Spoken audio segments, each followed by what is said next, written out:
Do you ever feel like you have to earn the right to sit down and take a breath, to just be? Most of us treat rest as a reward for excellence, for productivity, for achievement, rather than believing that it is a human necessity. And that's fueling a cycle of burnout and pretty much terror because what are we doing? Today, you and I, we are going to dismantle this lie that achievement equals value. And however many times that I have to say this to you, I'm going to say it to you because I know that it is deeply, deeply ingrained in your brain because it was ingrained in mine.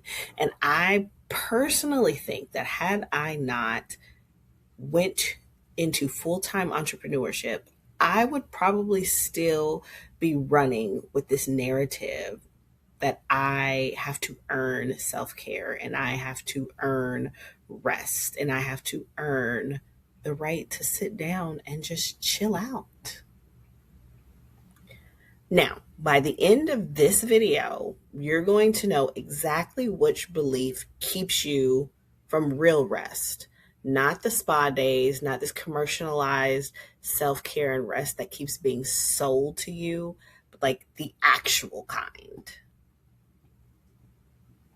If we have not met yet, hello, welcome. My name is Natasha. I'm a licensed therapist and the founder of Javery Integrative Wellness Services, where we work with high achieving Black women who have mastered looking like they have it all together on the outside, but feeling very disconnected on the inside. That gap between how life looks and how it actually feels, that's basically my whole job. And today we're going to talk about rest, not the version you buy because rest can actually be free. The version you have to actually face something in order to access. Here's what I keep noticing. A lot of wellness content right now is based around aesthetics, about aesthetic relaxation, the candles, the baths, the soft lighting. And I'm not against any of it. I have a candle burning right now. And 9 times out of 10, if you come in my house, a candle will be burning and we will not have the sun, the house lights on. Okay. It's lovely. It is something that I incorporate and it's something that I highly encourage you to incorporate. But it's not the same thing as rest because burnout doesn't care what your candle smells like. It doesn't care about your skincare routine that you have in your bathroom. It doesn't care. It's not being caused by the lack of things. It's not being caused by the lack of candles. It's being caused by something underneath. And I'm sorry, but all of those skincare items aren't going to fix this. Here's a trap that I want to put a name to, and I want to help you put a name to: the performance trap. This is when even self care gets pulled into this productivity system, the cycle. You don't rest to rest. You rest so that you can show up and be better tomorrow in your business, in your job, and being a mom and being a partner. Your rest is for something and someone else. So you're tracking your sleep, you're optimizing your morning routine, you're journaling correctly, whatever that looks like. So rest ends up becoming just another task. It's another thing that you need to check off, that you need to perform and do well at, instead of it being something that it was supposed to interrupt. Rest was supposed to interrupt all of that, and now it's become a part of it. So here's my challenge for you today, because we're always about actions. I want you to look past the scented candle for a second. I want you to look past the bubble bath and the bath bombs. And underneath it, what's the actual anxiety that makes being still and quiet feel dangerous? Because for a lot of us, being still and being quiet, it doesn't feel peaceful. It feels scary. It feels like you're being exposed. And that part is what I want to unpack. Here's the honest truth. Here's what's actually going on. Resting isn't hard. Resting isn't hard for you because you don't know how to relax. You know how to relax. Resting is hard because it becomes a threat to something you've built your whole life and your identity on, from probably from middle school, high school, college, getting your master's degree. It has all been your value tied to what you produce. Then stopping means you're not productive. Stopping means you're lazy. It means that you failed. It means you're disappearing in the background and people aren't going to remember unless you're doing a thing. Like, you don't exist. You're not anyone if you're not doing something. So that's not a scheduling problem. That is all inner belief. That is a belief problem. And you can't skincare your way out of that. You can't Pilates your way out of what you believe about yourself. You have to actually look at it.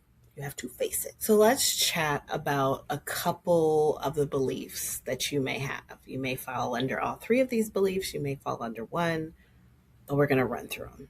So belief number one, if I'm not producing, I'm not valuable.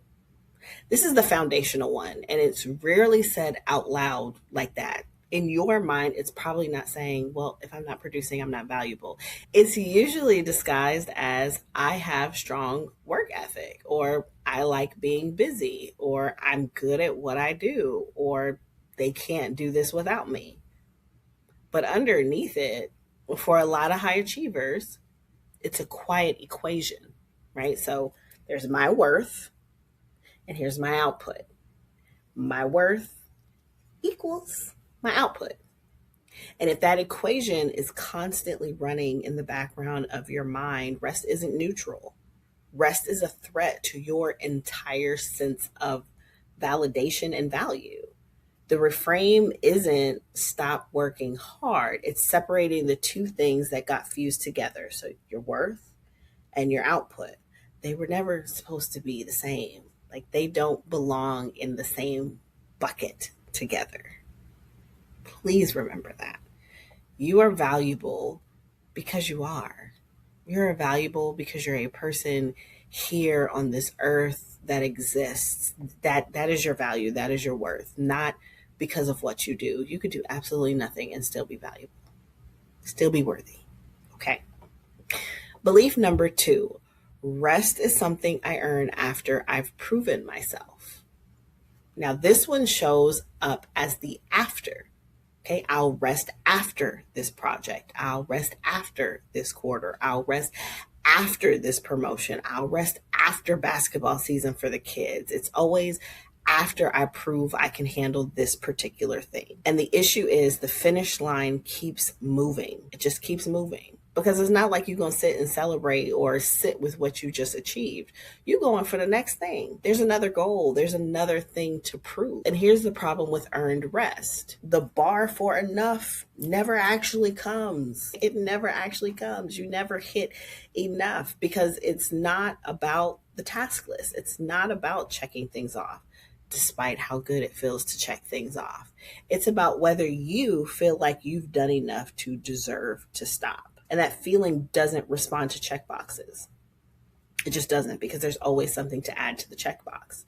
It responds to healing this belief that made resting conditional in the first place. Belief number three, if I stop, everything will fall apart. Listen, this is probably the belief that I, to this day, still struggle with. And that's the thing with these, before we go into belief three.